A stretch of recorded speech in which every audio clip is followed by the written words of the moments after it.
Hello everyone, welcome to my YouTube channel. आज हम करेंगे शिक्षा मनोविज्ञान। कल हमने किया था हिस्ट्री ऑफ साइकोलॉजी। आज करेंगे शिक्षा मनोविज्ञान, जो आपके टीचिंग एग्ज़ाम के लिए मोस्ट इम्पोर्टेंट क्वेश्चन यहाँ से बनते हैं, जैसे UP TET, C TET, U TET and other state TET के लिए मोस्ट इम्पोर्टेंट क्वेश्चन यहाँ से बनते हैं। अगर आपको मेरी वीडियो पसंद आए तो वीडियो को लाइक, शेयर एंड सब्सक्राइब जरूर करें। अब हम बात करते हैं एजुकेशन साइकोलॉजी की। एजुकेशन शब्द, साइकोलॉजी की बात करें तो एजुकेशन शब्द किससे बना है? एजुकेशन शब्द लैटिन वर्ड से बना है। और एजुकेशन शब्द की बात करें तो एजुकेशन शब्द आया कहाँ से है? एजुकेशन शब्द आया है एजुकेटम, एजुकेयर एंड एड्यूसर। ये तीनों ही कैसे वर्ड हैं? ये तीनों ही लैटिन वर्ड हैं। एजुकेटम की बात करें तो एजुकेटम का अर्थ क्या होता है? एजुकेटम का अर्थ होता है एक्ट ऑफ टीचिंग या एक्ट ऑफ ट्रेनिंग। हम कह सकते हैं एक्ट ऑफ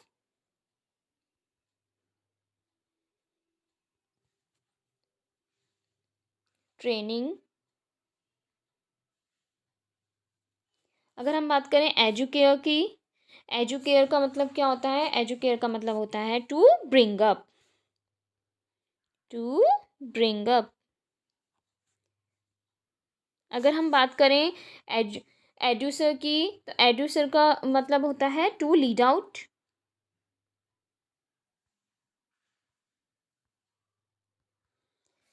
एजुकेटम का अर्थ होता है एक्ट ऑफ ट्रेनिंग। एजुकेयर का मतलब होता है टू ब्रिंग अप। और एड्यूसर का मतलब होता है टू लीड आउट। तो अब हम बात करते हैं एजुकेटम शब्द किन दो शब्दों से बना है। ये नोट कर लिया आपने? आगे देखिए,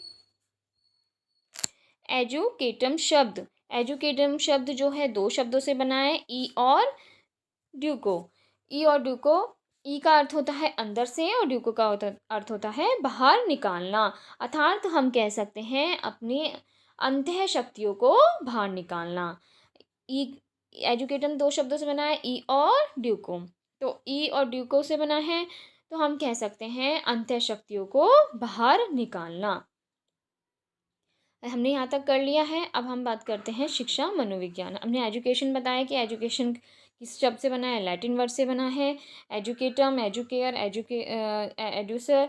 और एजुकेटम किन दो शब्द से बना है? ई और ड्यूको। ई का अर्थ होता है अंदर से, ड्यूको मतलब बाहर निकालना। अर्थात हम कह सकते हैं अंतः शक्तियों को बाहर निकालना। अब हम करेंगे नेक्स्ट, शिक्षा मनोविज्ञान क्या है? शिक्षा मनोविज्ञान,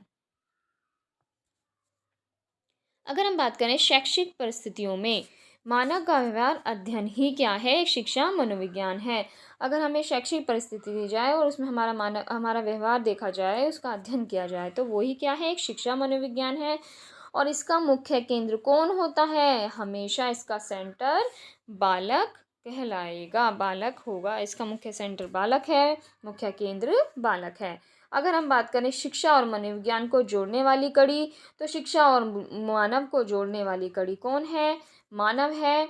शिक्षा मनोविज्ञान की उत्पत्ति पूछ सकता है कि कब हुई थी? 1919 में हुई थी। इसका स्पष्ट स्वरूप कब आया? वो सन 1920 में आया। तो हम कह सकते हैं कि शिक्षा मनोविज्ञान की उत्पत्ति कब हुई? 1919 में हुई। और इसका स्पष्ट स्वरूप कब आया? 1920 में आया। तो हमने पहले भी पढ़ा था कि एजुकेशन साइकोलॉजिस्ट कौन थे? थॉर्नडाइट थे। उन्हें कहा जाता है कि थॉर्नडाइट को शिक्षा मनोविज्ञान का जनक। मैंने आपको वन वर्ड, जब साइकोलॉजी के हम वन लाइनर क्वेश्चन कर रहे थे, तो मैंने आपको बताया था कि शिक्षा मनोविज्ञान का जनक कौन है? शिक्षा मनोविज्ञान के जनक थॉर्नडाइट हैं। तो शिक्षा मनोविज्ञान का जनक किसे माना जाता है? तो शिक्षा मनोविज्ञान का जनक किसे माना जाता है? शिक्षा मनोविज्ञान का जनक थॉर्नडाइक को। अब आगे पढ़िए, शिक्षा मनोविज्ञान की परिभाषाएं। तो शिक्षा मनोविज्ञान की परिभाषाएं पढ़ेंगे हम। शिक्षा मनोविज्ञान की परिभाषा किसके अकॉर्डिंग? क्रो के अकॉर्डिंग। शिक्षा मनोविज्ञान व्यक्ति के जन्म से लेकर वृद्धावस्था तक सीखने के अनुभव का वर्णन करता है। तो शिक्षा अनुभव कह रहा है इसमें क्रो के अकॉर्डिंग कि व्यक्ति के जन्म से लेकर वृद्धावस्था तक की जो सीखने का उन्होंने एक्सपीरियंस किया है, वो ही क्या है? शिक्षा मनोविज्ञान है। व्यक्ति के जन्म से लेकर वृद्धावस्था तक जो भी उसने कुछ सीखा वही उसका क्या है, शिक्षा मनोविज्ञान है। नेक्स्ट करेंगे हम स्किनर के अकॉर्डिंग। अकॉर्डिंग टू स्किनर, ये कौन है? एजुकेशन साइकोलॉजिस्ट हैं, व्यवहारवादी हैं। शिक्षा मनोविज्ञान शिक्षकों की तैयारी की आधारशिला है। अगर हम शिक्षक किसी भी टॉपिक को पढ़ाने के लिए कोई तैयारी कर रहे हैं तो वो शिक्षा मनोविज्ञान की शिक्षकों की तैयारी की एक आधारशिला है। अकॉर्डिंग टू स्टीफन बात करें तो शैक्षिक विकास का क्रमबद्ध अध्ययन करना ही एक क्या है, शिक्षा मनोविज्ञान है। अब बात करते हैं शिक्षा मनोविज्ञान की प्रवृत्ति के बारे में। अगर हम शिक्षा मनोविज्ञान की प्रवृत्ति की बात करें तो इसकी प्रवृत्ति कैसी होती है? शिक्षा मनोविज्ञान की वैज्ञानिक और वैज्ञानिक प्रवृत्ति की बात करें तो उसमें क्या होते हैं? नियम और सिद्धांत। तो इसकी प्रवृत्ति क्या है? वैज्ञानिक, और इसकी प्रवृत्ति में वे नियम और सिद्धांत का हम प्रयोग करते हैं। यह एक कैसा विज्ञान है? यह एक व्यवहारिक और सकारात्मक विज्ञान है और इसमें नकारात्मक का कोई स्थान नहीं है। ये कैसा विज्ञान है? व्यवहारिक और सकारात्मक। यह अतीत की अपेक्षा किसनी कैसी घटनाओं पर आधारित होता है? वर्तमान घटनाओं पर आधारित होता है। इसके सिद्धांत क्या होते हैं? इसके सिद्धांत सार्वभौमिक होते हैं। सार्वभौमिक मीन्स यूनिवर्सल, हमेशा चलते रहेंगे। इसकी हम कोई भविष्यवाणी नहीं कर सकते। इन फ्यूचर हम कोई भविष्यवाणी इसकी नहीं कर सकते। नेक्स्ट करेंगे हम शिक्षा मनोविज्ञान और मनोविज्ञान में अंतर। शिक्षा मनोविज्ञान और मनोविज्ञान में अंतर। तो आज अब चलेगा हमारा मनोविज्ञान क्या है और शिक्षा मनोविज्ञान में अंतर। मैं आपको मनोविज्ञान भी पढ़ा चुकी हूँ और अभी मैंने आपको शिक्षा मनोविज्ञान पढ़ाया, तो अब इसमें अंतर करना सिखा देते हैं कि मनोविज्ञान और शिक्षा मनोविज्ञान में अंतर क्या है।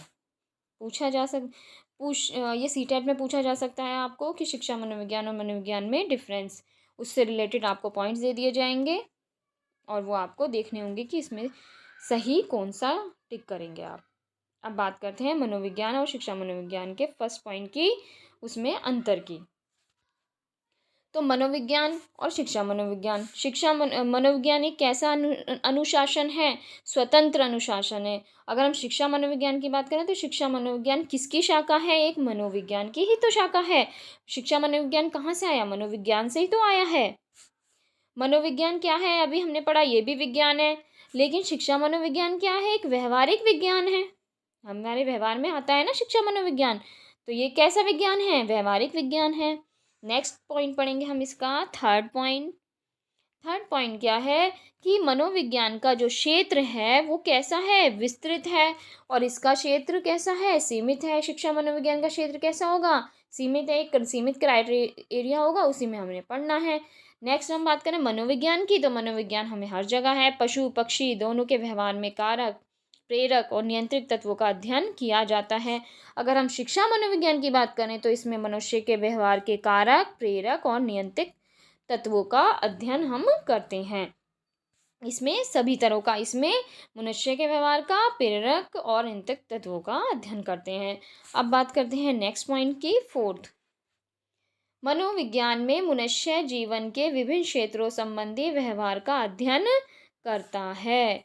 इसमें जो अध्ययन की बात कर रहा है, मनोविज्ञान में मनुष्य जीवन के कितने क्षेत्रों? विभिन्न क्षेत्रों। लेकिन जब शिक्षा मनोविज्ञान की बात चलेगी तो उसमें केवल शैक्षिक परिस्थिति में होने वाले व्यवहार का अध्ययन करेंगे। इसमें सभी विभिन्न क्षेत्रों के संबंधी व्यवहार का अध्ययन होगा। इसमें शैक्षिक परिस्थितियों में होने वाले व्यवहार का अध्ययन किया जाएगा। नेक्स्ट पॉइंट है हमारा फिफ्थ। मनोविज्ञान के सिद्धांत और नियम मानव जीवन के विभिन्न पक्षों पर लागू होते हैं। अगर शिक्षा मनोविज्ञान की बात की जाए तो इसके सिद्धांत और नियम केवल किस पर लागू होते हैं? शैक्षिक परिस्थितियों में। नेक्स्ट पॉइंट बात करेंगे हम, सिक्स, लास्ट पॉइंट। मनोविज्ञान के द्वारा मनुष्य और पशु पक्षियों के व्यवहार को समझा जाता है। ये मैंने आपको भी बताया था, मनुष्य और पशु पक्षी इसमें सब आ जाएंगे, लेकिन इसमें केवल मानव के व्यवहार का अध्ययन ही समझा जाता है। शिक्षा मनोविज्ञान में केवल मनुष्य के व्यवहार का, और मनोविज्ञान में मनुष्य और पशु पक्षी दोनों के व्यवहार को समझा जाता है। तो हमने 6 पॉइंट कंप्लीट कर लिए। मनोविज्ञान और शिक्षा मनोविज्ञान में आपको अंतर बता दिया है। तो हमारा शिक्षा मनोविज्ञान टॉपिक समाप्त हो चुका है। कल हम करेंगे सीटेट से रिलेटेड कुछ क्वेश्चंस या कुछ थ्योरी। तो हम कल मिलते हैं अब आपसे। Thank you so much. जय हिंद, जय भारत।